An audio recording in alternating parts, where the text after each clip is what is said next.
यहाँ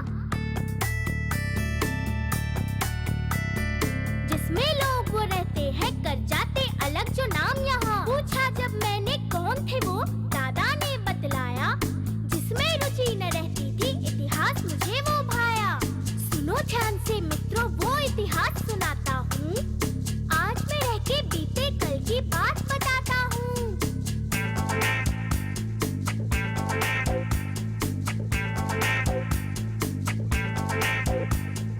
हर्ष नाम का राजा था, कनौज पे करता था जो राज, किंतु ऐसा संकट आया उसकी मृत्यु के पश्चात।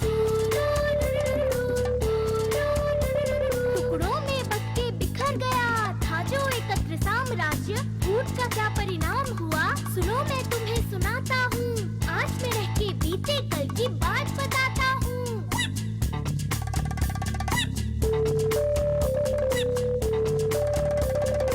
एक था गजनी का शासक, गौरी था जिसका नाम, लूट पाट कर घर को भरना नित दिन जिसका काम, हम बच्चों का डरना उसके खौफ का परिणाम।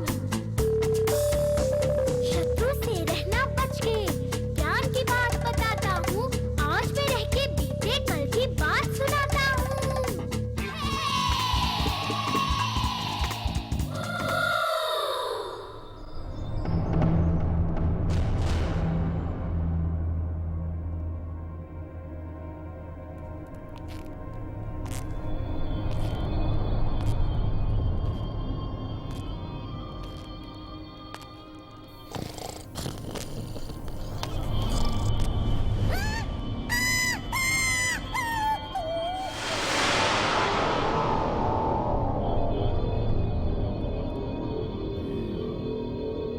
उल्लू की तुम फिर सो रहा था ना मुराद? आंखें बंद करके सोच रहा था कि आपने हमारे मुल्क गजनी को कहां से कहां पहुंचा दिया हुजूर। आज मोहम्मद गौरी का ये मुल्क दुनिया का सबसे बलवान और रईस मुल्क है। ऐ मेरे आईनाए राइजनी, मैं तुम्हारे अंदर देखना चाहता हूँ, दिखाओ दुनिया के सबसे अमीर मुल्क गजनी को।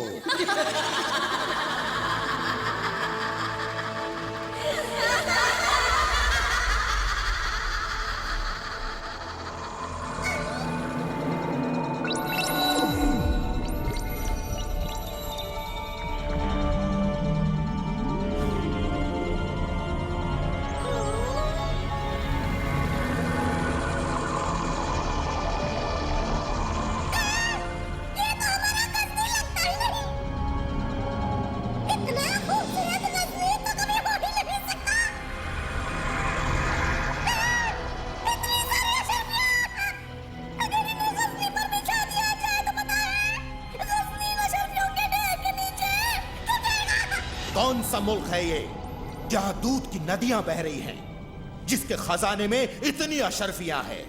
इस देश को सोने की चिड़िया कहा जाता है। ये देश है हिंदुस्तान। हिंदुस्तान? गजनी के बादशाह क्या सोचने लगे? अगर हिंदुस्तान की सारी दौलत लूट कर मैं गजनी ले आऊं तो मेरे गजनी को भी सोने की चिड़िया कहा जाएगा।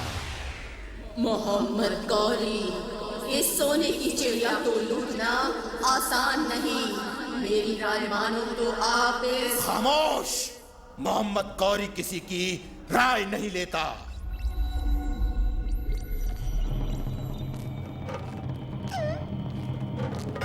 कहां चल दिए? बदरू! का बीच में क्यों चुमा दी? उल्लू की औलाद, 9,999 बार तेरे से कहा है जाते हुए मत टोका कर मुझे, फिर तूने आज टोक दिया।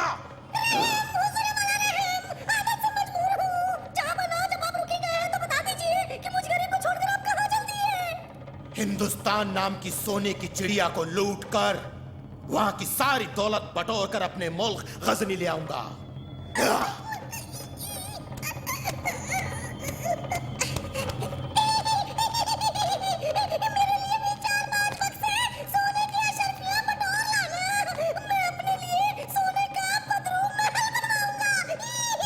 गजनी के जाबाज सिपाहियों, आज तक हमने बड़े बड़े राज्यों को जीता है, लेकिन जितना खजाना दिल्ली में है उतना सब राज्यों के खजाने को मिलाकर भी नहीं होगा।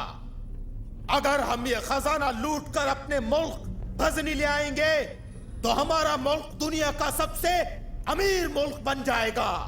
यहां पर भी हिंदुस्तान की तरह दूध की नदियां बहेंगी। सिपाहियों सब तैयार हो जाओ दिल्ली पर हमला करने के लिए। हम तैयार हैं, हम तैयार हैं, चलो दिल्ली। शाबाश मेरे जाबाज सिपाहियों, हम कल ही कूच करेंगे।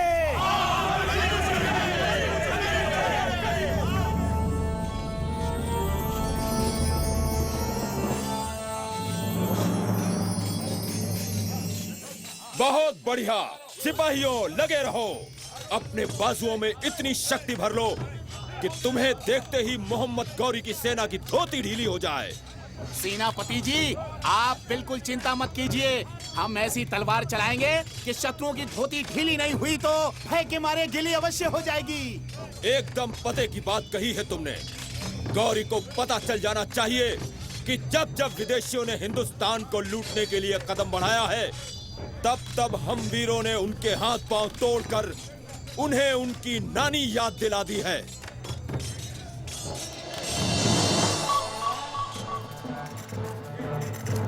आए? खूंखार सिंह!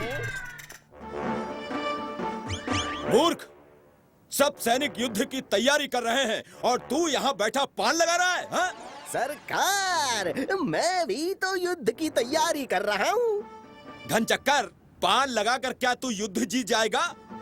जी हाँ सरकार, क्योंकि ये कोई मामूली पान नहीं है। क्या मतलब? मतलब सरकार, इस पान में एक बहुत ही खास चीज मिलाई गई है। अच्छा, हम भी तो चेक कर देखें कि तुमने इसमें क्या खास चीज मिलाई है। अरे अरे सरकार, ये पान आपके लिए नहीं है, शत्रुओं के लिए है। ये खास पान सबसे पहले शत्रु नहीं, हम खाएंगे। नहीं, अरे अरे अरे सरकार। वाह, क्या पान है! खाते ही ये पेट में गुड़गुड़ की आवाज कहाँ से आने लगी? इसमें मेरा दोष नहीं, मैंने तो मना किया था सरकार को खाने से। खूंखार सिंह, बदमाश! सच सच बता, इसमें कौन सी खास चीज मिलाई थी?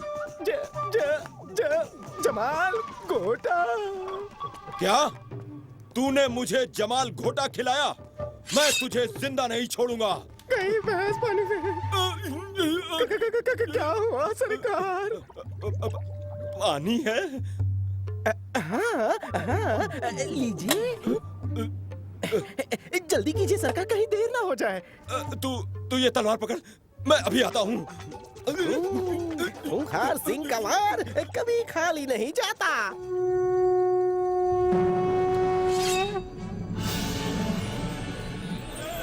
थर थर पत्तों जैसे कांपे,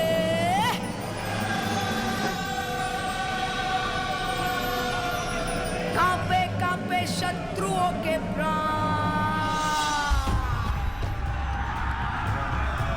थर थर पत्तों जैसे कांपे, कांपे कांपे शत्रुओं के प्राण। रणभूमि में आ जाए जब बन के हो तूफान। पृथ्वीराज चौहान, पृथ्वीराज चौहान, पृथ्वीराज चौहान, पृथ्वीराज चौहान।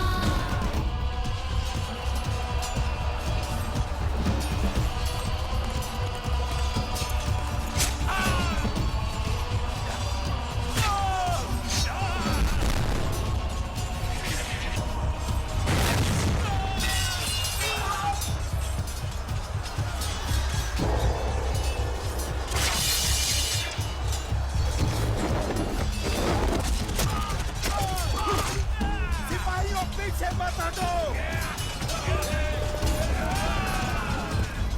लड़ते रहो अपने खून की आखिरी बूंद तक, पीछे मत हटो। दुश्मन जिंदा ना बचने पाए।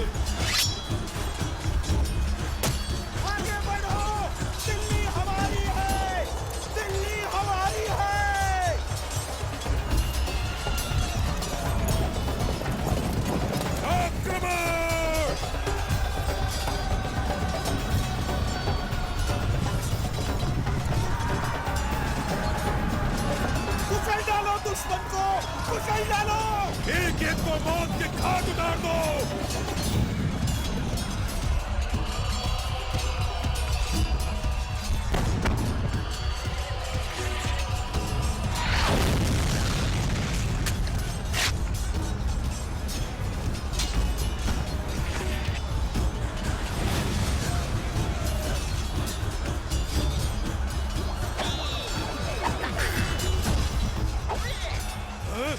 क्यों बे चूहे, हवा में तलवार क्यों हिला रहा है?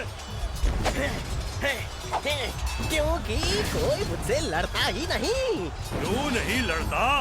क्योंकि मैं ये पान खाकर लड़ता हूँ। इसे खाकर मैं बलवान हो जाता हूँ और दुश्मनों के छक्के छुड़ा देता हूँ। तब तो इस पान को मैं खाऊंगा। इधर ला।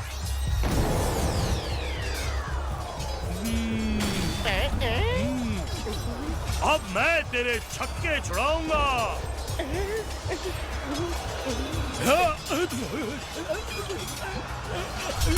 क्या हुआ? क्यों रुक गए? तू रुक, तू यही रुक। मैं अभी आता हूँ, मैं अभी आता हूँ। खूंखार सिंह से पंगा, जो मुझसे टकराएगा पेट पकड़कर भाग जाएगा।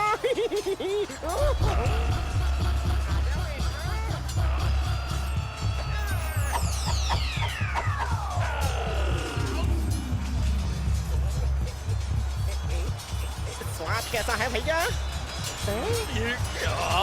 ओ मेरे गोटे जमाल, दिखा दे अपना कमाल। ये भी गया। किसका साहस किसका देर बढ़ पाए जो आगे, सुध को जाए शत्रु का तुम दबा के भागे, सामने अपने देख बड़ा वीर अटल शक्ति। पृथ्वीराज चौहान, पृथ्वीराज चौहान, पृथ्वीराज चौहान, पृथ्वीराज चौहान। अरे कायरो, कहाँ जा रहे हो?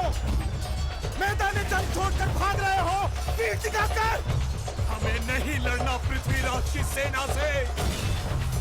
आपको भी अपनी जान बचानी है तो आप ही लौट चलो यहाँ से। मैं तुम्हारी तरह कायर नहीं।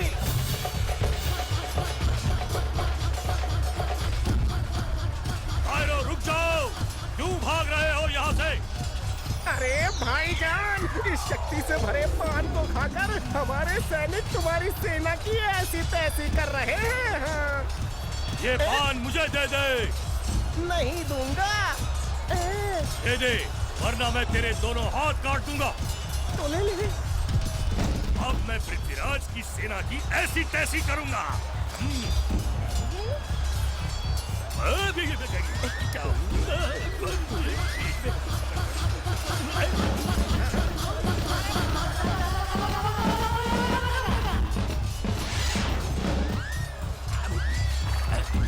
सिपह सालार, तुम भी सैनिकों के साथ मैदान जंग छोड़कर भाग रहे हो? जी हुजूर, क्योंकि मुझे दूसरे मैदान की जरूरत आन पड़ी है। रुको कायर, रुकी तो नहीं सकता सरकार। अगर तुम सभी इसी तरह मैदान छोड़कर भागोगे तो हम जीतेंगे कैसे? सोचा है तुमने? हुजूर, अब तो सोचने समझने की ताकत ही नहीं बची। ना मुराद, हम हार जाएंगे। हारने को बचा ही क्या है? आधी सेना भाग गई है और आधी सेना दूसरे मैदान में बैठी है। मैं भी चला। मुझमें जब तक जान है मैं युद्ध करूंगा, चाहे मैं मर क्यों न जाऊं।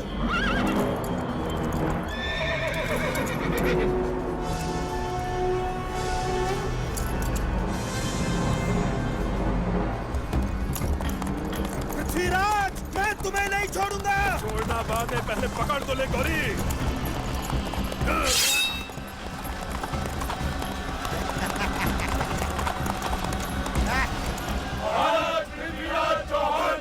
तुमने मुझे नहीं अपनी मौत को ललकारा है। मैं भी नहीं छोड़ूंगा तुम्हें।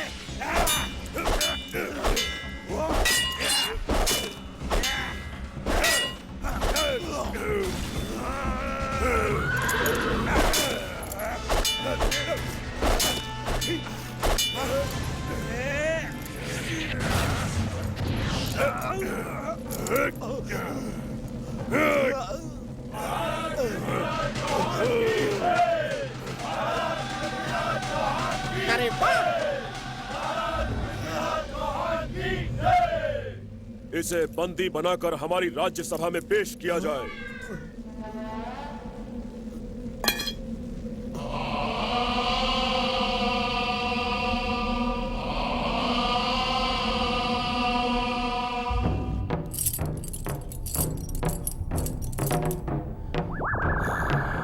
मोहम्मद गौरी, छोटे बड़े राज्यों को जीतकर तुमने सोचा कि तुम दिल्ली जीत लोगे, लेकिन पृथ्वीराज चौहान इतना कमजोर नहीं जो तुम्हारे जैसे लुटेरे से हार जाए।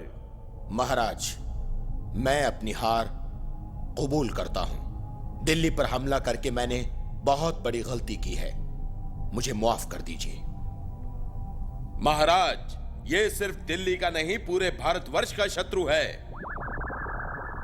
इसे क्षमा नहीं किया जा सकता। ये एक लुटेरा है, इसे दंड अवश्य मिलना चाहिए, और वो दंड है मृत्यु दंड। महाराज, मैंने सुना है कि भारत के राजा बड़े दयालु होते हैं, अपने बड़े से बड़े दुश्मन को भी मुआफ कर देते हैं। ठीक सुना है तुमने। हम अपनी शरण में पड़े शत्रु को कभी नहीं मारते और ना ही किसी निहत्थे शत्रु पर वार करते हैं। हम तुम्हें भी माफ कर सकते हैं अगर तुम सच्चे दिल से अपने खुदा की कसम खाकर वादा करो कि तुम फिर कभी भी भारतवर्ष की तरफ आंख उठाकर नहीं देखोगे। मैं सच्चे दिल से अपने खुदा की कसम खाकर कहता हूं महाराज, मैं अपनी बची सेना के साथ वापस अपने मुल्क गजनी चला जाऊंगा और फिर कभी भारतवर्ष को लूटने की कोशिश नहीं करूंगा। ठीक है गौरी, हमने तुम्हें माफ किया। इस जान बख्शी के लिए शुक्रिया महाराज। शुक्रिया मेरा नहीं, अपने उस खुदा का अदा करो जिसकी कसम खाकर तुमने मुझे वचन दिया है। जाओ। महाराज, आपने इसे क्षमा क्यों किया? मोहम्मद गौरी इंसान की नहीं, सांप की संतान है महाराज। वो कल न तो दया करेगा और न ही किसी की जान बख्शेगा। ये क्या किया महाराज? चंद्रपाल जी, कल तो कभी आता ही नहीं। यदि वो कल आ भी जाए तो हो सकता है हमें ही ना पाए। अतीत तो एक समाधि होती है और भविष्य किसी ने देखा नहीं। जो वर्तमान है उसे ही हम जानते हैं। अतीत और भविष्य के बीच में फंसकर हम वर्तमान की खुशियों को क्यों खोएं? आज हमारा विजय दिवस है, खुशियों का दिन। आज दिल्ली में खुशियां मनाई जाएं। महाराज की जय हो! महाराज की जय हो!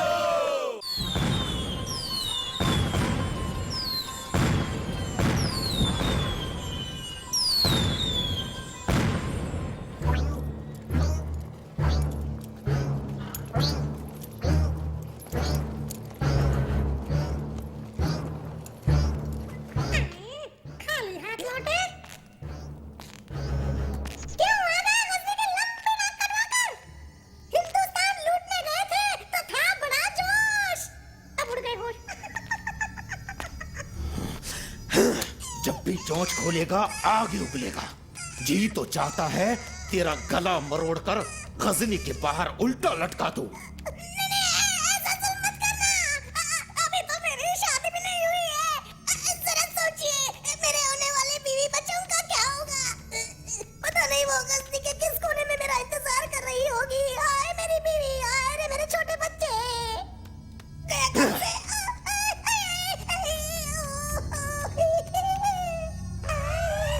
मेरी गर्दन। कमबख्त, जले पर नमक क्यों छिड़कता है? मैं तो इतना ही कह रहा था कि अगर हिंदुस्तान के राजा ने गजनी पर हमला बोल दिया तो ना ही गजनी रहेगा, ना ही ये महल। ऐसा हरगिज नहीं होगा। हिंदुस्तान के राजा कभी दूसरे मुल्क पर हमला नहीं करते। इसी का तो फायदा उठाना है बदरू। मैं इतनी जल्दी हार नहीं मानूंगा। मैं फिर से दिल्ली पर हमला करूंगा, फिर से। लगता है इस महल की शान और शौकत छोड़कर मुझे हाथ में कटोरा पकड़ना पड़ेगा। तू फिर कुछ बोला? नहीं हुजूर, वो क्या है कि मेरा पेट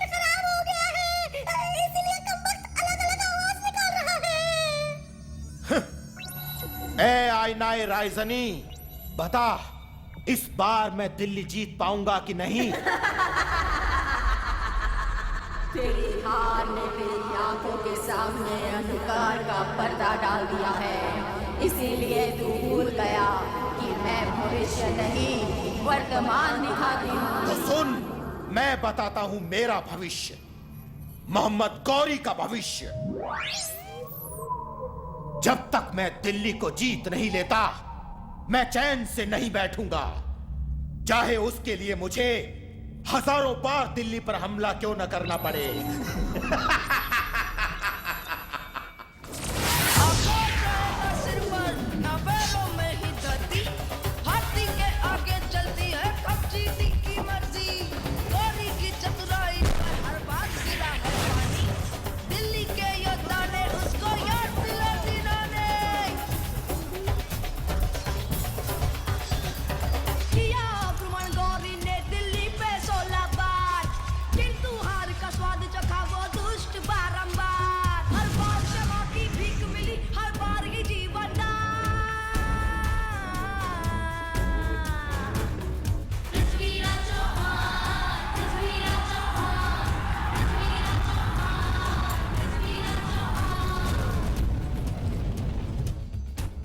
जहां पृथ्वीराज चौहान मोहम्मद गौरी को युद्ध भूमि में उसकी नानी याद दिला रहे थे, वहीं दूसरी ओर एक राजा अपनी आन बान और शान को बढ़ाने के लिए प्रयत्न कर रहे थे, और वो थे कन्नौज के राजा जयचंद। आज हम आप सभी के सामने एक विचार रखना चाहते हैं। हम चाहते हैं कि हम भारतवर्ष के सम्राट कहलाएं, और इसलिए हमने ये निर्णय लिया है कि हम राजसूय यज्ञ करवाएंगे। परंतु महाराज, आप तो पुत्री संयोगिता का स्वयंवर रचाना चाहते थे। अपनी बेटी के स्वयंवर के लिए इससे अच्छा अवसर हमें फिर नहीं मिलेगा। भारतवर्ष के सभी राजा हमारी सभा में उपस्थित रहेंगे। हमारी पुत्री उसी दिन अपना वर चुनेगी। मंत्री जी, हमारे राजसूय यज्ञ में हिस्सा लेने के लिए सभी राजाओं को निमंत्रण भेज दिया जाए, और हमारी सेना को भी तैयार रहने का आदेश दिया जाए। जो राजा हमें सम्राट मानने से इनकार करेगा, उसे हमारी सेना नष्ट कर देगी। जो आज्ञा महाराज। और हुआ भी वही। जिन राजाओं ने महाराज जयचंद को सम्राट मानने से इनकार किया, उन्हें जयचंद की सेना के हाथों हार का सामना करना पड़ा।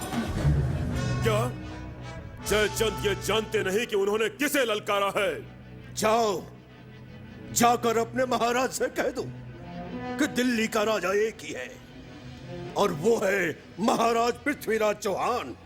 पृथ्वीराज की इतनी हिम्मत, हम स्वयं दिल्ली पर हमला करेंगे और उसके अहंकार को चूर चूर कर देंगे। परंतु महाराज, राजसूय यज्ञ की तिथि समीप आ रही है। दिल्ली पर आक्रमण करने के लिए हमारे पास समय नहीं है। राजसूय यज्ञ और हमारी पुत्री के स्वयंवर की तैयारी की जाए, और हां, पृथ्वीराज का एक बुत बनाकर द्वार पर खड़ा कर दिया जाए, ताकि सभी को यह पता चल सके कि दिल्ली का महाराज पृथ्वीराज चौहान हमारा दरबान है।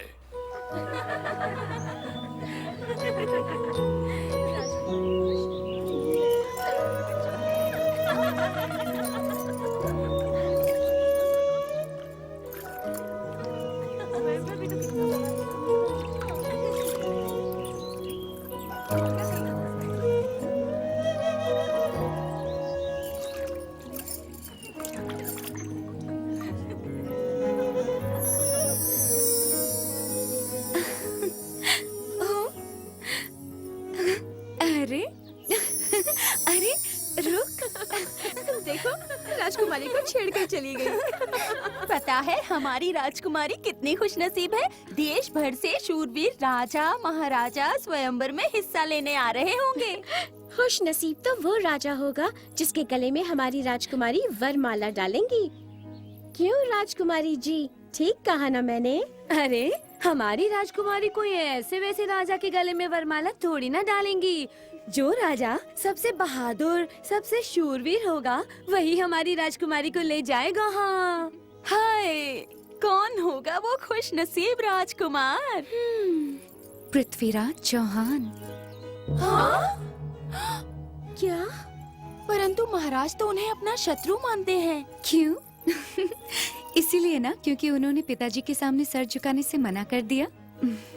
परंतु मैंने तो सोच लिया है कि मैं विवाह करूंगी तो सिर्फ पृथ्वीराज चौहान से।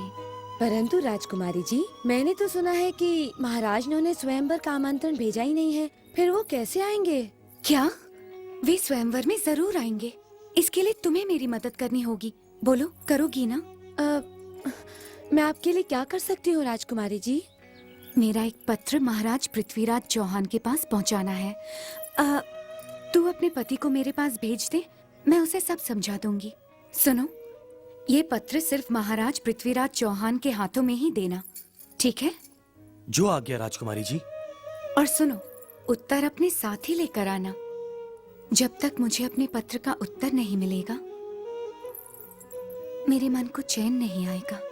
मैं शीघ्र ही लौटूंगा राजकुमारी जी।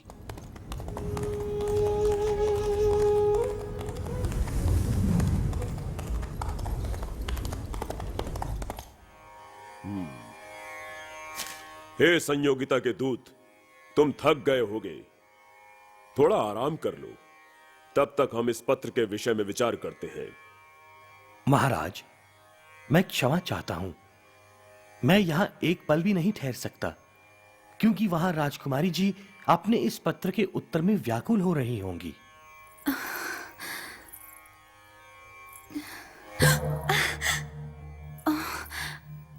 तुम हो? तुम्हारे पति अभी तक नहीं लौटे? आप इतनी व्याकुल क्यों हो रही हैं? वे बस आते ही होंगे राजकुमारी जी। राजकुमारी जी की जय। लीजिए, वे आ गए। जल्दी बताओ, क्या संदेश लाए हो?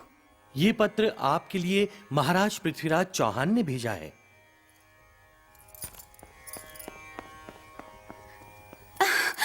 लाओ, मुझे दो। मैं नहीं दूंगी। तुम ना।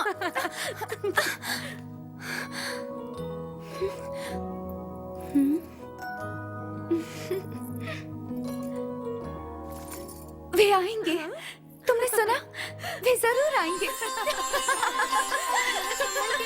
मुझे पता था, मैंने कहा था ना, वे आएंगे। मुझे पता था वे आएंगे। वे आएंगे, वे आएंगे।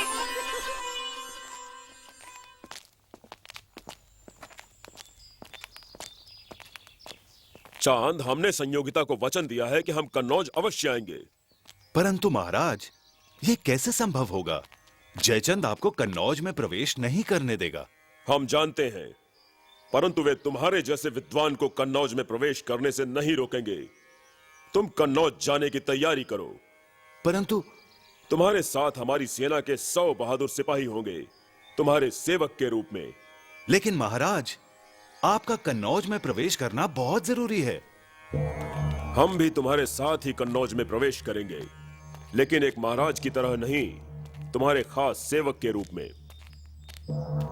चांद, अब चलने की तैयारी करो। 2001, 2051, 5000।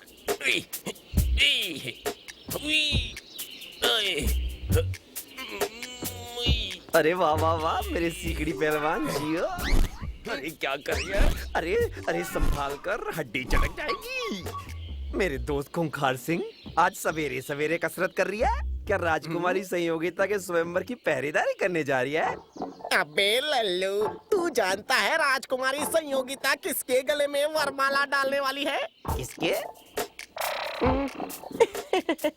मेरे।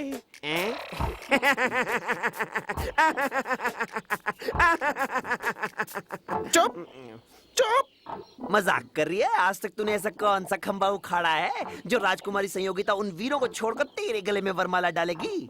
अपने मुंह से अपनी तारीफ कैसे करूं? पर सुन, तुझे क्या लगता है गौरी की सेना महाराज पृथ्वीराज चौहान के डर से भागी है? बिल्कुल नहीं। ये तो मेरे पान का कमाल है। ये बात सारा हिंदुस्तान जानता है और तू पूछता है क्या किया है मैंने। अच्छा, बहुत उड़ रही है, इतना है दम तो इसे उठा के दिखाओ। हैं? बोला भी तो क्या बोला? पर्वत बोलता, पहाड़ बोलता। अरे ये भी कोई उठाने की चीज है?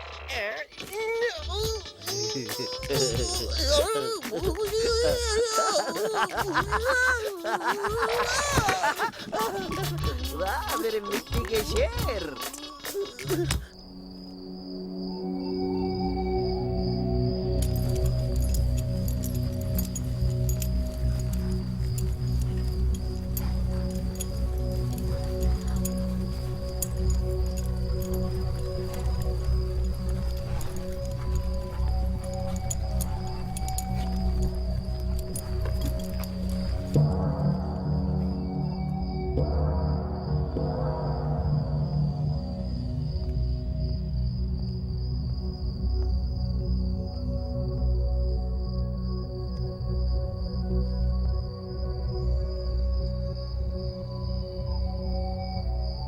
महाराज, हम यहाँ पर इस तरह अधिक दिन तक सुरक्षित नहीं रह सकते। आपको शीघ्र ही राजकुमारी संयोगिता से मिलना चाहिए। महाराज की जय। कहो, क्या समाचार लाए हो? महाराज, आपको नीचा दिखाने के लिए महाराज जयचंद ने आपका बुत बनाकर स्वयंवर के द्वार पर खड़ा करवा दिया है। महाराज जयचंद ने भारतवर्ष के राजाओं के सामने हमारा अपमान किया है। कल स्वयंवर में उन्हीं राजाओं के सामने हम उन्हें नीचा दिखाएंगे। हमारे सैनिकों को तैयार रहने का आदेश दे दो। महाराज, आप आज्ञा दें। हम आपके इस अपमान का बदला महाराज जयचंद को युद्ध में हरा कर लेंगे। नहीं, युद्ध में तो हम महाराज जयचंद को कभी भी हरा सकते हैं, परंतु कल जो हम करने वाले हैं वो इतिहास में लिखा जाएगा। और जब तक इस धरती पर इंसान रहेंगे, पृथ्वीराज चौहान के इस बदले को याद किया जाएगा।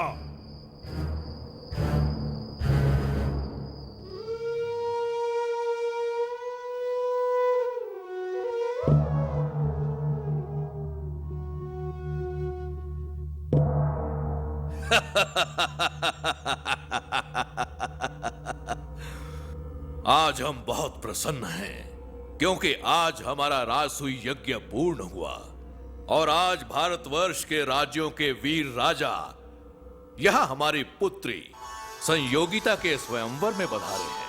हमारी पुत्री जिस वीर राजा को अपने योग्य समझेगी उसी के गले में वरमाला डालेगी। आओ पुत्री संयोगिता।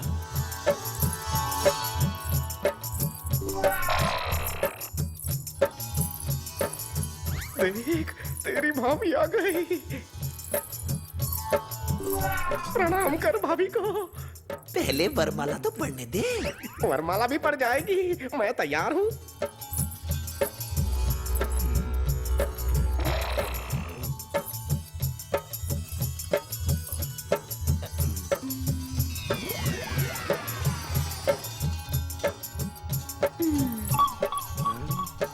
राजकुमारी जी, अब इनसे मिलिए।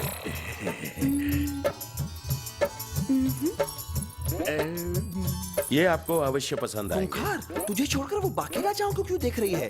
किसी और को पसंद कर लिया तो? अरे लल्लू, वरमाला तो मेरे ही गले में पड़ेगी। ये तो क्या है कि बाकी राजाओं का मान रखने के लिए वो सबके पास जा रही है बस। इनके बारे में क्या विचार है?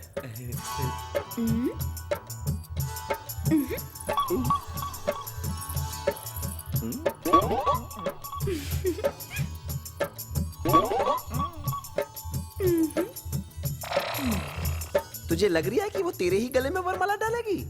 और नहीं तो क्या, उसने अभी तक किसी भी राजा के गले में वरमाला डाली है क्या? बोल बोल, चुप क्यों हो गया? नहीं तो फिर संयोगिता, मैं ही जीता। ये आपको अवश्य पसंद आएंगे। नहीं।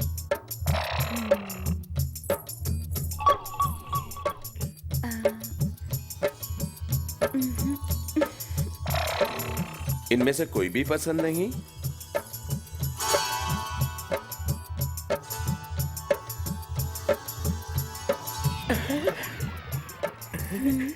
बात बन रही है।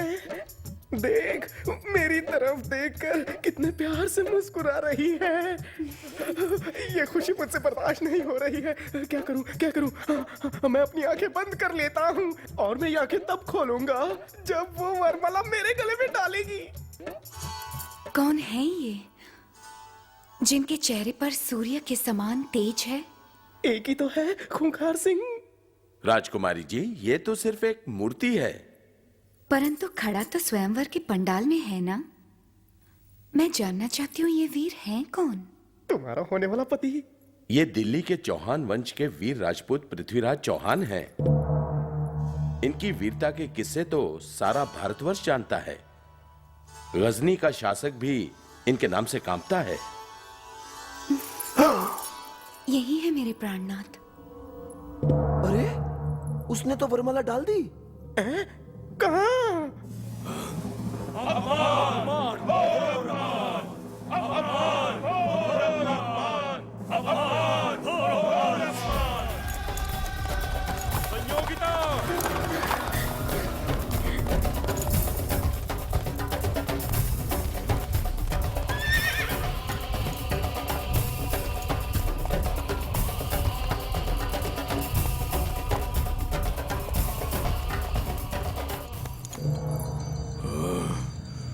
महाराज जयचंद, आपने हमारा अपमान करने के लिए हमारी मूर्ति यहां खड़ी की थी, परंतु इसी राजसभा में आज आपका अपमान हो रहा है।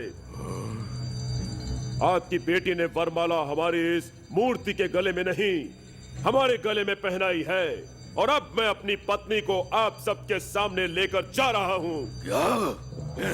जिससे अपने जीवन का मोह न हो, वही मेरा रास्ता रोकने की कोशिश करे। पृथ्वीराज, रुक जाओ! रोको उसे! वो तुम सबके होते हुए मेरी बेटी को लेकर जा रहा है। तुम सबके सब डरपोक हो, डरपोक! तुम सब अपने आप को शूरवीर कहते हो। तुम्हें अपनी जिंदगी की परवाह है, अपनी मान मर्यादा की नहीं। कल तक वो सिर्फ तेरी भाभी थी, अब वो मेरी भी भाभी हो गई। रास्ते से हट जाओ।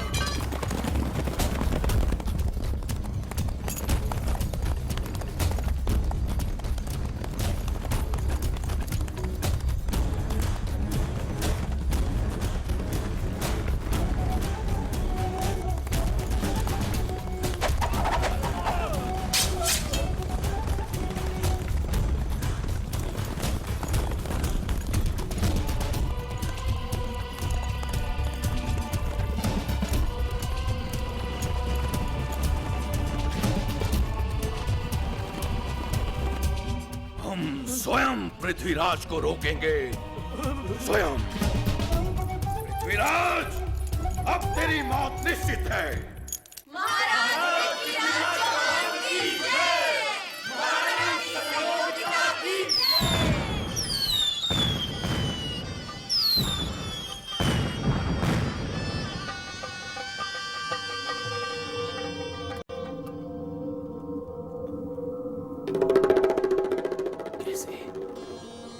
कैसे मैं अपनी बेइज्जती का बदला लूं?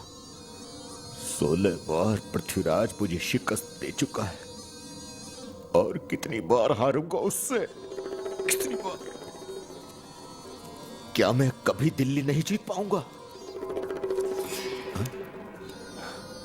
इसको देखो, बार बार गिर रही है और चढ़ रही है। ये भी मेरी तरह बार बार गिरती है, चढ़ती है। इस जरा सी मकड़ी की हिम्मत तो देखो, बेकार कोशिश कर रही है। हाँ? ये जीत सकती है तो मैं क्यों नहीं जीत सकता? मैं पृथ्वीराज से अपने इस अपमान का बदला लेकर रहूंगा। क्षमा करें महाराज, परंतु हम अकेले पृथ्वीराज की सेना का सामना नहीं कर सकते, और पूरे भारतवर्ष में कोई भी ऐसा राजा नहीं जो पृथ्वीराज की सेना से लोहा ले सके। मैं सब जानता हूं। स्वयंवर में उन सब की ताकत की पहचान हो गई थी मुझे। डरपोक हैं सबके सब। परंतु एक राजा है जो हमारी सहायता कर सकता है, मोहम्मद गौरी। हमारी राजपूत सेना के साथ जब गौरी की सेना मिलकर लड़ेगी तो पृथ्वीराज की हार निश्चित है। निश्चित होगी उसकी हार। हम भी आपके अपमान का बदला लेना चाहते हैं, परंतु मैं मोहम्मद गौरी से सहायता लेने की सलाह आपको नहीं दूंगा। यहां आकर वो हमारी आपसी फूट का लाभ उठाएगा। वो न सिर्फ भारत को लूटेगा बल्कि अपने धर्म का भी खुलकर प्रचार करेगा। इस समय मुझे केवल पृथ्वीराज का अंत दिखाई दे रहा है। मैं अपने वंश पर लगे इस कलंक को पृथ्वीराज के लहू से मिटाऊंगा। महाराज, ऐसा करके आप अपनी ही बेटी को विधवा बना रहे हैं। क्या आप अपनी बेटी को चिता में जलते हुए देख सकते हैं? जय सिंह, क्या तुम्हें इतना भी याद नहीं? एक राजपूत की मान मर्यादा किसी भी संबंध से ऊंची होती है। हम अपनी पुत्री के सुहाग को मारकर सही कर रहे हैं या नहीं, यह सोचना हमारा काम नहीं। इसके लिए इतिहास शायद हमें क्षमा कर दे, परंतु हमने अपने वंश पर लगे कलंक को पृथ्वीराज के लहू से साफ नहीं किया तो इतिहास हमें कभी क्षमा नहीं करेगा। जोधमल। जी महाराज। तुम इसी क्षण गजनी के लिए प्रस्थान करो और मोहम्मद गौरी को हमारा संदेश दो। महाराज जयचंद आपकी तरफ दोस्ती का हाथ बढ़ाना चाहते हैं। आप पृथ्वीराज पर आक्रमण कीजिए, हमारी सेना आपका पूरा पूरा साथ देगी। दिल्ली को जी भर कर लूटे और लूट की सारी दौलत आपकी होगी। अब आएगा हमें मजा शिकार करने का। किस जानवर का शिकार करने जा रहे हैं हुजूर आला? मुझे भी ले चलिए, अपना वार कभी खाली नहीं जाता। अले ले ले ले मेरे प्यारे बद्रू, मैं किसी ऐसे वैसे जानवर का नहीं, दिल्ली के शेर पृथ्वीराज चौहान का शिकार करने जा रहा हूँ। 16 बार हार के मेरी नाक कटवा चुके हैं, अब 17वीं बार हार के क्या मेरी पूंछ कटवाएंगे? मेरे जिगर के टुकड़े बद्रू, तुझे बद्रू महल चाहिए ना? इस बार मैं तेरे लिए बद्रू महल जरूर बनवाऊंगा, क्योंकि इस बार मुझको पृथ्वीराज चौहान को हराने से कोई नहीं रोक सकता।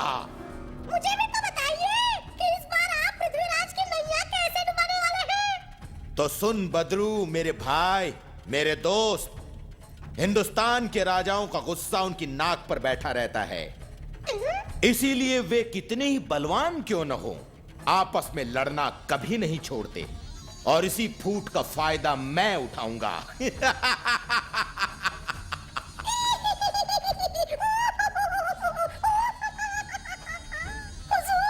जंगल में लोमड़ी और गजनी में गोरी से ज्यादा चालाक और कोई नहीं है। मेरे दुख सुख के साथी, इसे चालाकी नहीं राजनीति कहते हैं।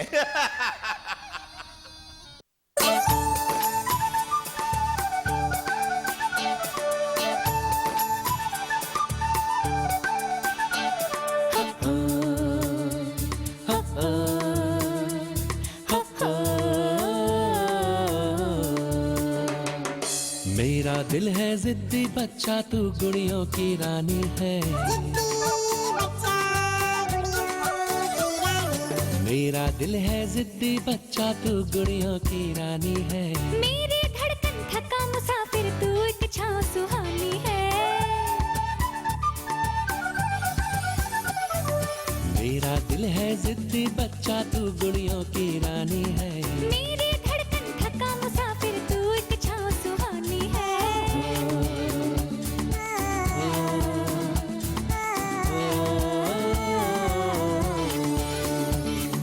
मेरा दिल है जिद्दी बच्चा, तू गुड़ियों की रानी है।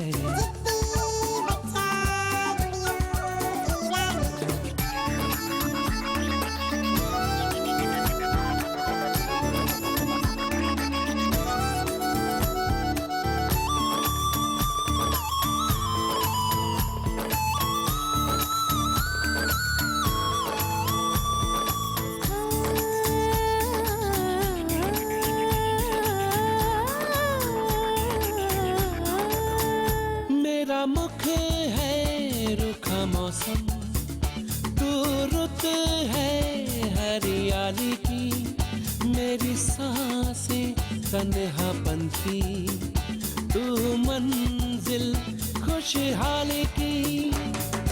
मेरा जीवन सूखी नदियाँ, तू झरनों की रवानी है। मेरी धड़कन थका मुसाफिर, तू एक छाँव सुहानी है।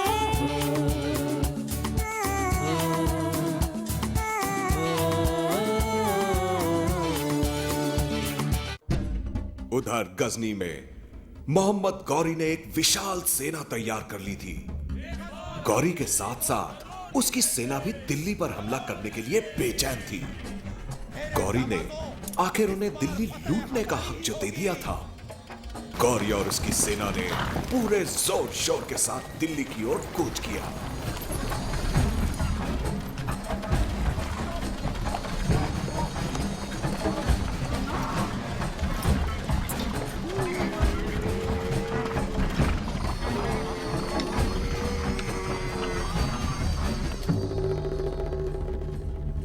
कन्नौज में जयचंद ने अपनी सेना के साथ मोहम्मद गौरी का स्वागत किया।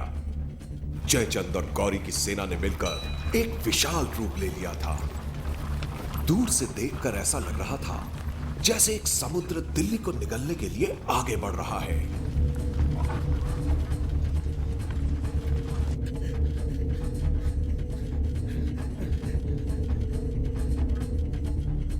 महाराज जयचंद और शहाबुद्दीन की सेना मिलकर आक्रमण करने के लिए दिल्ली की तरफ बढ़ रही हैं। क्या? ये जयचंद ने क्या कर दिया? सेनापति जी, आप सेना को युद्ध के लिए तैयार रहने का आदेश दीजिए। महाराज को इसकी सूचना इसी क्षण देनी चाहिए। परंतु उन्हें ये सूचना देगा कौन? जो भी महाराज के विश्राम में विघ्न डालता है, उसे उनके क्रोध का सामना करना पड़ता है। पृथ्वीराज को अब राजमहल से बाहर लाने का समय आ गया है। मैं उसको पत्र द्वारा राष्ट्र के प्रति उसके धर्म और कर्तव्य की याद दिलाऊंगा। जयचंद गौरी के साथ मिलकर दिल्ली पर आक्रमण के लिए आगे बढ़ चुका है। समय आ गया है कि तुम राष्ट्र के प्रति अपने कर्तव्य का पालन करो। पृथ्वीराज, ऐसा न हो कि इतिहास तुम्हें इस बात के लिए कभी क्षमा न करे। अरे महाराज, अचानक आप इतने चिंतित क्यों हो गए? क्या कहलवाया है गुरुजी ने?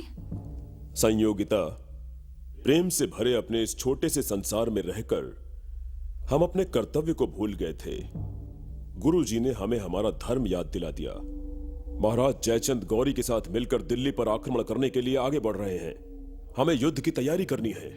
महाराज, जब बदले की भावना किसी इंसान के सर चढ़कर बोलने लगती है, तब उसे हर वो इंसान दोस्त लगने लगता है जो उसके बदले की भावना को पूरा करे। जयचंद ने भी अपनी आंखों पर बदले की पट्टी बांध ली है। ऐसे में उन्हें धर्म और राष्ट्र के भले बुरे की चिंता नहीं है। महाराज जयचंद समझते हैं कि वो गौरी से हाथ मिलाकर पृथ्वीराज को हरा देंगे। वो शायद ये भूल रहे हैं कि पृथ्वीराज के बाजुओं में इतनी ताकत है कि वे दिल्ली की तरफ उठने वाले किसी भी हाथ को काट सकते हैं। आने दो उन दुश्मनों को।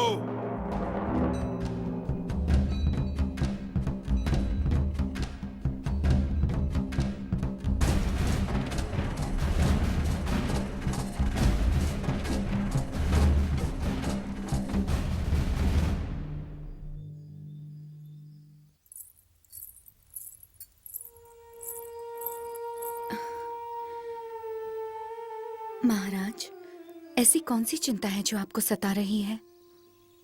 संयोगिता, हमें लगता है कि इस बार की लड़ाई पिछली लड़ाइयों से ज्यादा घातक होगी। हमें इस बात की चिंता है कि अगर हम लड़ते लड़ते शहीद हो गए तो तुम्हारी रक्षा कौन करेगा? महाराज, मैं एक वीर की पत्नी हूं। शत्रुओं से डरना मैंने भी नहीं सीखा है। इससे पहले कि मेरे पिता या वो विदेशी गौरी मुझ तक पहुंचे, मैं सती हो जाऊंगी।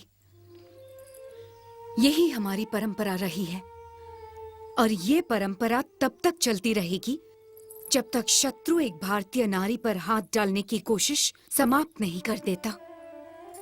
संयोगिता, हमें तुम पर गर्व है। तुम जैसी हर भारतीय नारी पर गर्व है।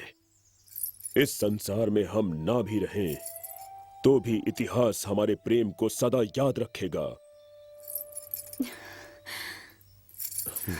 महाराज, सुना है हर इंसान का पुनर्जन्म होता है।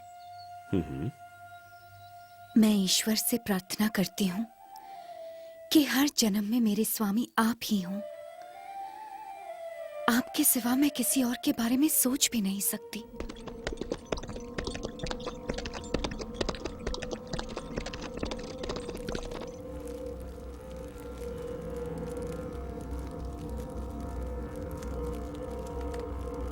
महाराज की जय हो। महाराज, एक दूत आपके लिए ये पत्र दे गया है।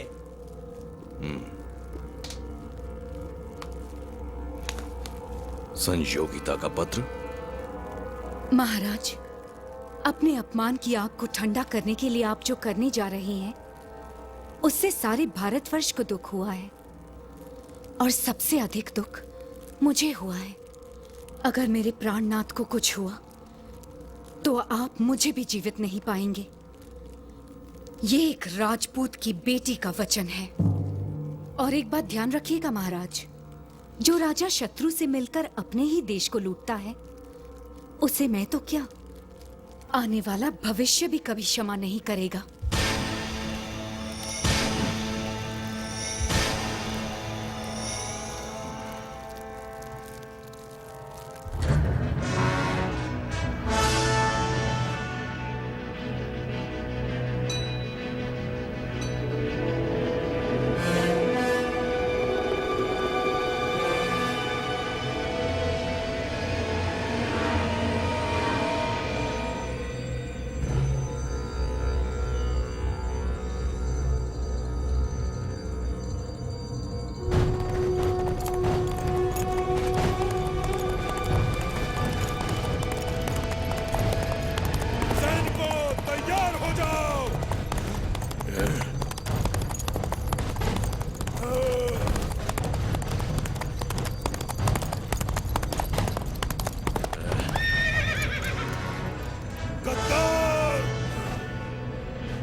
सैनिक शत्रु के 10-10 सैनिकों को मारेगा। आगे बढ़ो।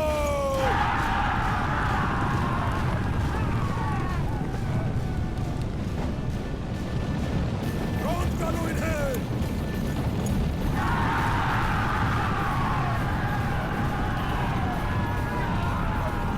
आगे बढ़ो।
अपने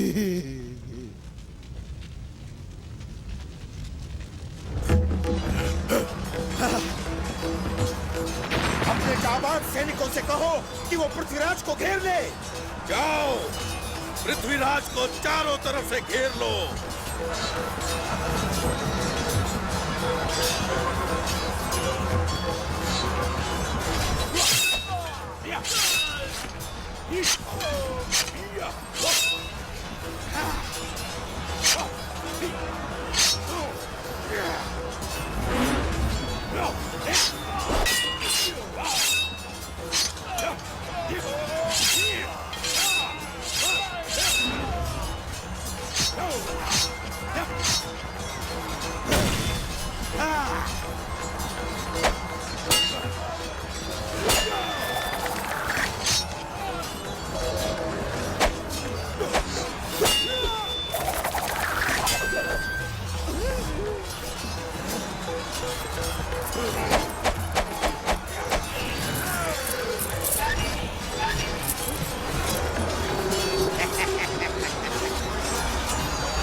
बंदी बना लो इसे। ये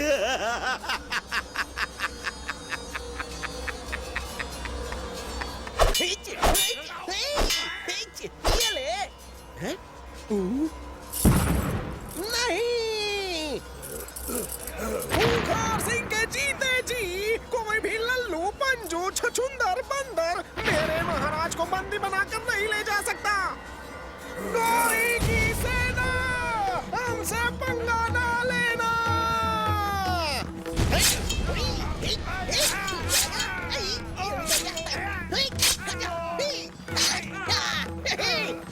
मुझसे जो पंगा लेगा वो कर जाएगा। अब तक तुम लोगों ने मेरे जमाल कोटे का कमाल देखा है, अब मेरी तलवार का भी कमाल देख लो। आओ आओ। अरे ये तो सच में आ गए। करके आओ, बच्चे की जान लोगे क्या? नहीं छोड़ूंगा। आजा आजा तू। गौरी चप्पड़ गंजू बच्चे की जान ले ली। महाराज पृथ्वीराज चौहान की जय।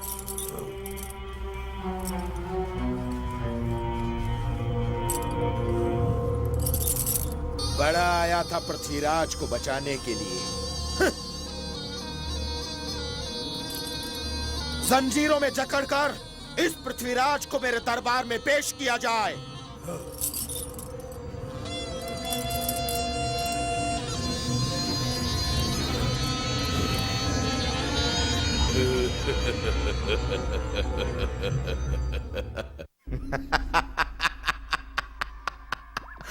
अब बोलो पृथ्वीराज। ओ, गलती हो गई। दिल्ली के महाराज पृथ्वीराज चौहान। तुम्हारे साथ क्या सलूक किया जाए? हाँ? वही जो मैंने हमेशा तुम्हारे साथ किया है। जख्मी शेर शिकारी के लिए खतरनाक होता है। तुम्हारी परंपरा मुआफ करने की है। लेकिन हमारे यहां दुश्मन का नामो निशान मिटाने का हुक्म होता है। गौरी, क्या तुम्हारे यहाँ खुदा के नाम पर झूठा वचन देने का भी हुक्म है, जो तुमने मुझे वचन देकर भी दिल्ली पर आक्रमण किया? पृथ्वीराज, इसे राजनीति कहते हैं, जो तुम्हारे जैसे राजाओं के साथ खेली जाती है। हम तुम्हें जिंदा रख सकते हैं, बशर्ते कि तुम हमारी गुलामी कबूल कर लो। तुम्हारी गुलामी कबूल करने से तो अच्छा होगा कि मैं मौत को गले लगा लूं। तुम्हारी ये ख्वाहिश जरूर पूरी की जाएगी, लेकिन यहां नहीं। गजनी में। गजनी की जनता भी तो देखे कि हमने भारत के शेर का शिकार किया है, और इतने खतरनाक शेर को इतनी आसान मौत नहीं मिलनी चाहिए। ये जो आंखें फाड़ फाड़ कर तुम मुझे देख रहे हो ना पृथ्वीराज, सबसे पहले तुम्हारी आंखें निकाल ली जाएंगी ताकि सारी दुनिया तुम्हारी मौत का तमाशा देख सके। लेकिन अफसोस, सिर्फ तुम अपनी मौत को आते नहीं देख पाओगे। नहीं देख पाओगे। शहाबुद्दीन गौरी, हमने अपना वचन निभाया, अब तुम भी अपना वचन निभाओ और दिल्ली की राजगद्दी हमें दे दो। क्यों नहीं जयचंद मेरे दोस्त, तुम्हारी मदद के बिना मैं आज पृथ्वीराज को हरा नहीं पाता। तुम्हें तो इनाम मिलना ही चाहिए। हाँ? सिपाहियों, गिरफ्तार कर लो इस गद्दार को। क्या? ये क्या कर रहे हो? ये शहाबुद्दीन, ये क्या? तुम जानते नहीं मैं कौन हूं? कल तक तुम कन्नौज के राजा थे, लेकिन आज मेरे कैदी हो। जो राजा अपनी झूठी शान के लिए अपनी बेटी का सुहाग उजाड़ सकता है, अपने ही मुल्क के लोगों के खिलाफ लड़कर उनका खून बहा सकता है, वो राजा नहीं एक गद्दार होता है। जो आज अपने मुल्क के साथ गद्दारी कर सकता है, वो कल हमारे साथ भी गद्दारी कर सकता है। हाँ। सिपाहियों, इसका गला काटकर दिल्ली के चौराहे पर लटका दिया जाए और उसके नीचे लिख दिया जाए, ये है भारतवर्ष का गद्दार जयचंद, जिसने अपनी बेटी का सुहाग उजाड़ा और अपने मुल्क को गुलामी के अंधेरे में धकेल दिया। ले जाओ इसे। शहाबुद्दीन, छोड़ दे मुझे। तूने मुझे धोखा दिया है। तू जानता नहीं तू किसके साथ गद्दारी कर रहा है। याद रख, अब तेरा भी समय आ गया है। नष्ट कर दूंगा मैं तुझे, मिटा दूंगा। शहाबुद्दीन, छोड़ दे मुझे। तूने धोखा दिया है मुझे, गद्दार! महाराज, ऐसा कैसे?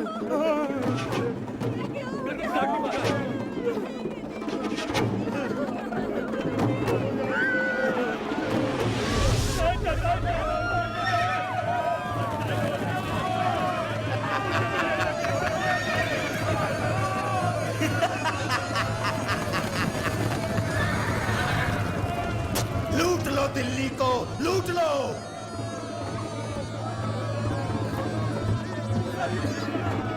शाबाश, शाबाश सिपाहियों, लूट लो। दिल्ली हमारी है।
मैंने दुष्ट गौरी को 16 बार माफ किया।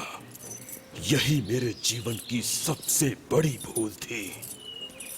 अब भी अगर मुझे एक मौका मिल जाए, सिर्फ एक मौका, तो इस बार मैं उसे नहीं छोड़ूंगा। मार दूंगा उसे, खत्म कर दूंगा। गजनी वासियों, सोने की चिड़िया कहे जाने वाले भारतवर्ष को हमारी सेना लूट कर वापस आई है। इस बेशुमार दौलत से हमारा मुल्क अमीर हो जाएगा। हथकड़ियों में जकड़ा यह कैदी है दिल्ली का राजा पृथ्वीराज चौहान। यह वही पृथ्वीराज चौहान है जिसने हमारी सेना को जंग में 16 बार शिकस्त दी, 16 बार। लेकिन आज ये हमारे सामने एक अंधा कैदी बनकर खड़ा है। जल्द ही सबके सामने इसे सजाए मौत दी जाएगी। सजाए मौत।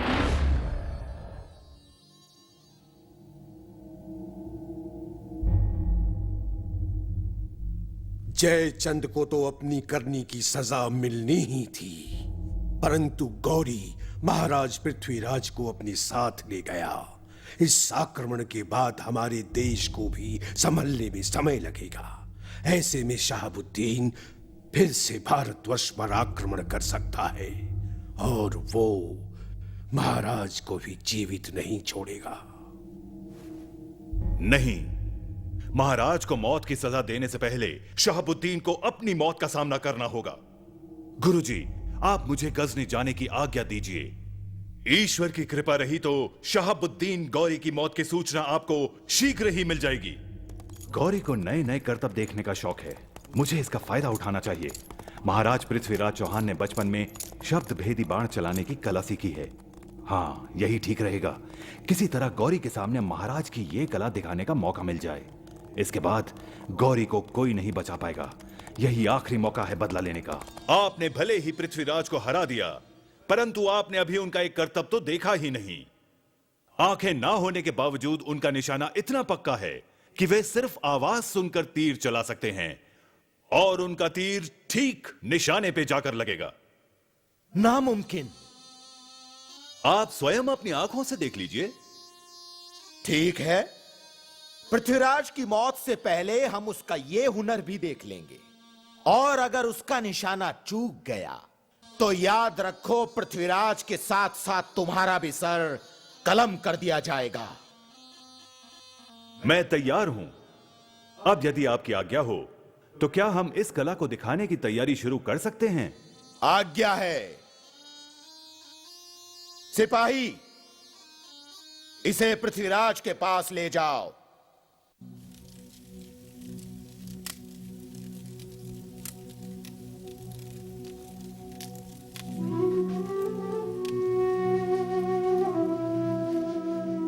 और फिर महाराज, उस तवे पर बाण चलाने के बजाय आप शहाबुद्दीन पर चला दीजिएगा और इस तरह उसे मारकर आप अपने अपमान का बदला ले सकेंगे। परंतु मुझे पता कैसे चलेगा कि शहाबुद्दीन कहां बैठा है? वो आपको बाण चलाने का हुक्म देगा। सबके सामने मैं आपको बता दूंगा कि शहाबुद्दीन कहां बैठा है।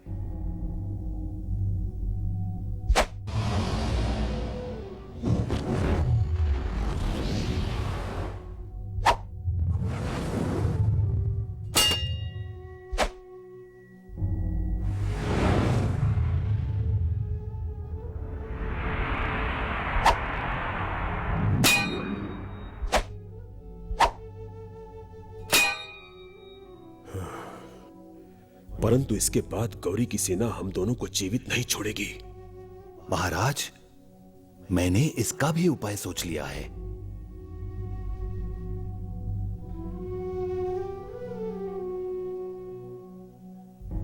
मैंने महाराज पृथ्वीराज को आपके सामने अपने निशाने का प्रदर्शन करने के लिए तैयार कर लिया है। वे भरी सभा में एक तवे के ऊपर निशाना लगाएंगे जिस पर आपका एक सैनिक वार करेगा। तवे से निकली आवाज को सुनकर पृथ्वीराज तीर चलाएंगे, परंतु वे एक महाराज हैं, इसलिए तीर चलाने का हुक्म किसी और को नहीं, स्वयं आपको देना होगा। मंजूर है। सारा गजनी देखेगा कि पृथ्वीराज का निशाना कितना पक्का है।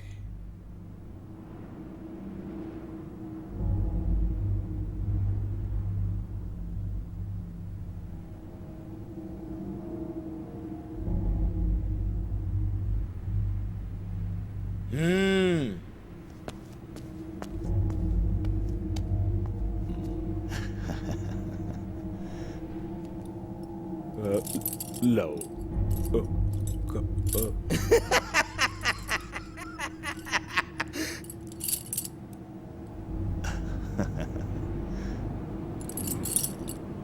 हो जाओ सावधान, अब आपको मिल गई कमान। अब निशाना बांध कर लगाओ ऐसा, पहले सुनो कि कहां है तवे का शैतान बैठा।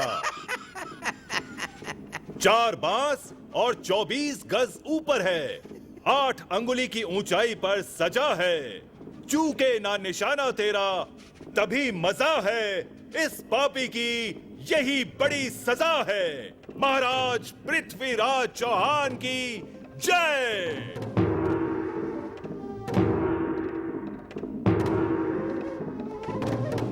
पृथ्वीराज, निशाना लगाओ, लगाओ निशाना, चलाओ बाण।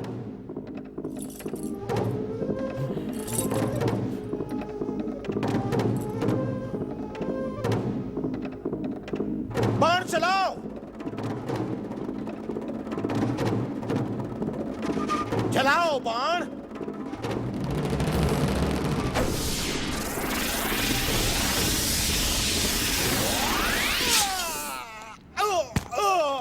मैंने अपने अपमान का बदला ले लिया। जान जल्दी करो, मुझे क्षमा करना महाराज।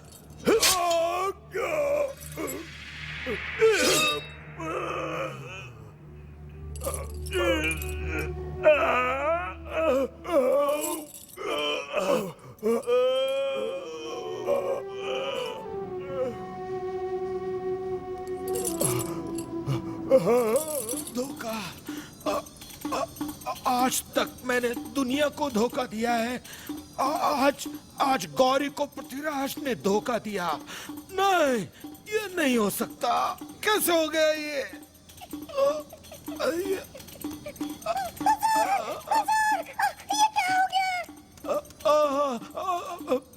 मैं मर रहा हूँ बद्रू।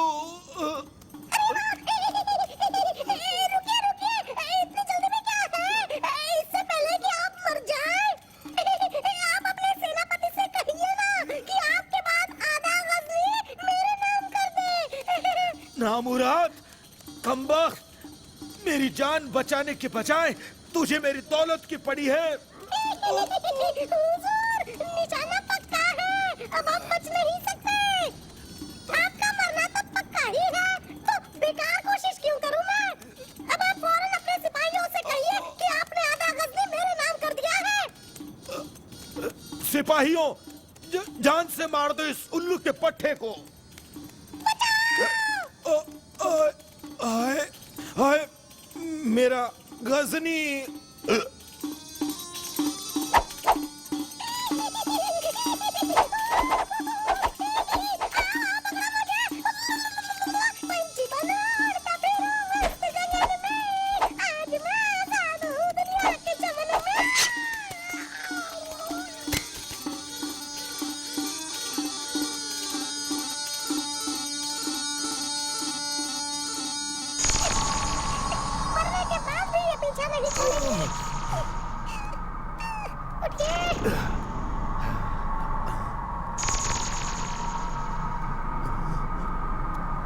पृथ्वीराज, तुमने मुझे जान से मारा है, मैं तुम्हें नहीं छोड़ूंगा, मर के भी नहीं छोड़ूंगा।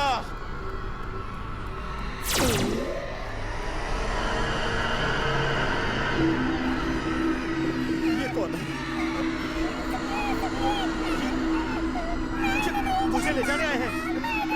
बद्रू, सिपाहियों, अरे कोई है? कोई मेरी आवाज क्यों नहीं सुन रहा है?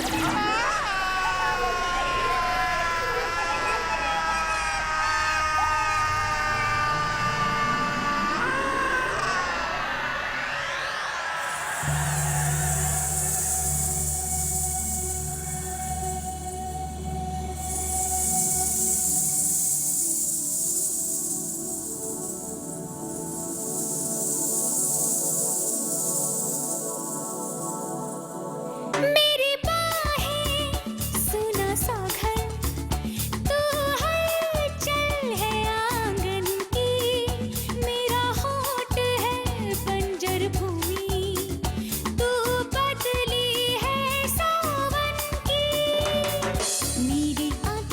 से पिरहन तेरा दर्शन पानी है, मेरी धड़कन थका मुसाफिर तू एक छाँव सुहानी है।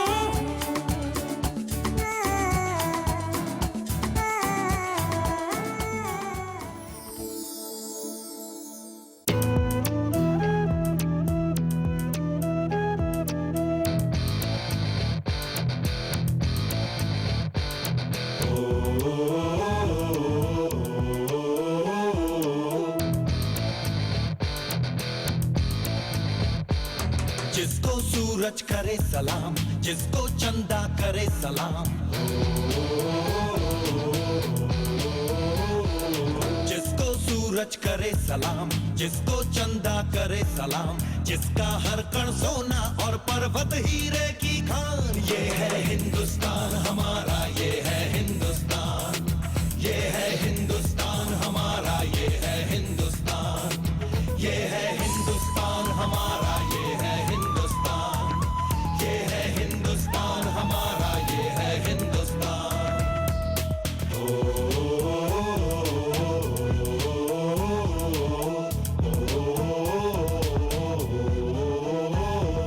तीन तरफ है सागर जिसके एक तरफ हिमालय है,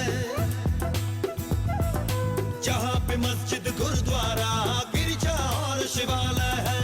सारे जहाँ में जिसकी अपनी एक अलग पहचान। ये है हिंदुस्तान हमारा, ये है हिंदुस्तान, ये है हिंदुस्तान हमारा, ये है हिंदुस्तान, ये है हिंदुस्तान हमारा, ये है हिंदुस्तान, ये है हिंदुस्तान हमारा, ये है हिंदुस्तान। जिसको सूरज करे सलाम, जिसको चंदा करे सलाम। हिंदुस्तान है हिंदुस्तान, तुझ पे मेरा दिल कुर्बान। आन पड़े जब मुश्किल कोई हंस के दे दूं अपनी जान।